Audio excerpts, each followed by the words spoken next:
We are shit, bro. Oh shit. Here we go again. Truth be told, I don't even know where to start with that. That was just awful. From probably the 10th minute onwards, Fulham completely took over the game, completely controlled the midfield. We still have yet to address the midfield, which is our biggest issue, and the transfer deadline day is in a week from now. And it doesn't seem like we're going to get one. So we're rocking the Bruno and Casemiro pivot for the full Premier League season, which is suicide. Let's talk about Bruno Fernandes today. That was an awful performance from Bruno. And for me, it has nothing to do with the penalty. I think those things are going to happen. Players are going to miss penalties.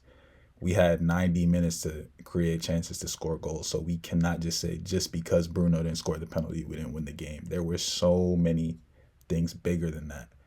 And for me, his overall play was awful. I thought he was losing the ball consistently. Defensively, he was shocking. He let Emil Smith Rowe dunk on our head top, which is disgusting. For me, I just struggle to see Bruno's fit in this team. He is not a center midfielder. And today epitomized why we cannot depend on him all season to play there. And it's interesting, man. Those Saudi rumors are heating up again. It's been rumored that Al Ittihad is going to put a bid in before the deadline. And on a serious note, man, I have a lot of love for Bruno Fernandes and what he's done for the club, but I think it's time. And maybe it's a little too late in the window to do that. I think to try to get a replacement for him with 7 days left in the window is going to be extremely difficult. But this just shows that Manchester United should have accepted that first bid for 100 million, and we should have invested that into 2 or maybe even 3 midfielders, because that's what we have to do. It doesn't matter how much we invest to our attack. If our build-up play isn't right and we can't get our midfielders to progress the ball and find our attackers, it doesn't matter who we have up top because they're never going to get the ball. I felt bad for Sesko, man. He showed us a little something today in his link up and with his back to goal that he could get out of tight situations, but this brother will be starved of service if we do not address the midfield, because we can't even get the ball to the final third, man. We can't even get the ball to our new signings' feet because we cannot get the ball to the final third. That is a big issue, and anybody watching United can see that from a mile away. And it has to be addressed. If we don't sign a midfielder this window, by the end of this window, we will be finishing around the same places that we finished last season. It's that bad. Did you guys see Altay Bayender on them corners today? I genuinely think on every corner they had, he tried to come out and get the ball. And if they would have headed on target at all, it would have been a goal because he left an open goal every single time. I don't know how we got a draw today.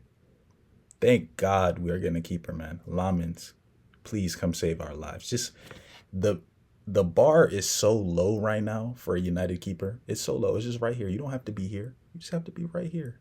You just have to make saves. You just have to claim crosses. You don't have to make world-class saves because we're used to goals going in at this point. You just got to do the basics and you will be loved and adored by this fan base. Let's address the elephant in the room, which is the manager. That now makes 30 Premier League games and only 7 wins for Ruben Amorim. And what is really concerning to me is that was a performance that you would have seen last season for Manchester United. That shows no progress has been made. He's had a whole preseason and he spent over 200 million and we look like the same exact team that we were last season.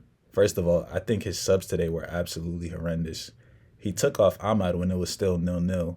So you need a goal to go up in the game, yet you're bringing on Diogo Dalot, who is not good at all going forward.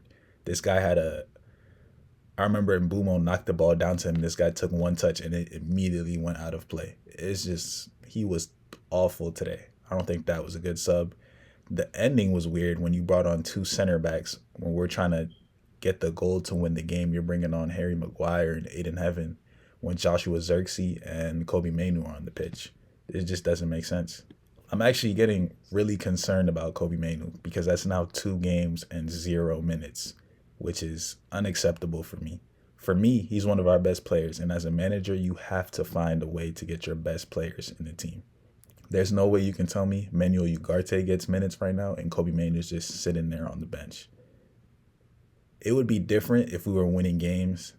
It wouldn't be as scrutinized that Kobe Mainu was sitting on the bench, but the fact that we're not winning games and we're consistently dropping points right now, You cannot have one of your brightest academy talents sitting there rotting on the bench for players who just simply are not better than him. And that is something Ruben Amorim is going to have to figure out going forward. He should get minutes in the next games against Grimsby and Burnley. We should be more attacking at home, so he should definitely see the pitch. And it's important that he does because he needs to be playing in this system. He's one of the few midfielders that we have that can receive the ball under pressure and actually drive us forward, which is our biggest weakness right now. Overall, I just fear for Ruben Amorim. This 3-4-3 is not working. The players don't know what to do going forward. The midfield is consistently outnumbered against other teams. I think today after the game, Iwobi even said that was the plan, for him to tuck in from left wing and become a third or fourth midfielder. And from there, it was easy for Fulham to build up and create chances. That has to be addressed. This is the Premier League. You cannot just give up numbers in the midfield, because when you lose the midfield battle, you will lose the game. We lost the midfield battle today, but if Fulham had a little bit more quality going forward, we probably end up losing that game. And we would have 0 points from 2 games. So there's a lot to be worked on. There's a lot that needs to change. And there's no excuse this season. We're only going to have 1 game a week. Ruben Amorim is going to have at least 3 to 4 training sessions a week to implement his style of play on the team. And if we continue to see performances like this week in and week out, he will not be here by Christmas. So I hope things change, and I hope he figures it out, because United can't afford to keep sacking managers.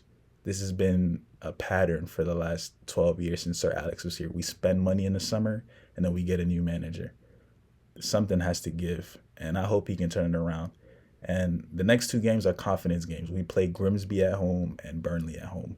We should be winning those 2 games ahead of the international break, where we play Chelsea away. And then, we play Manchester City away, and then we play Chelsea at home the week after.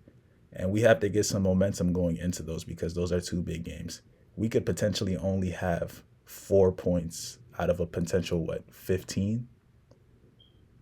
If we lose those 2 games against Chelsea and City, we can't have that. So something has to give, and I hope things change for the better. Man United, man, if you don't laugh, you'll cry. We are back. The season is back. And man, I'm ready for it to end already.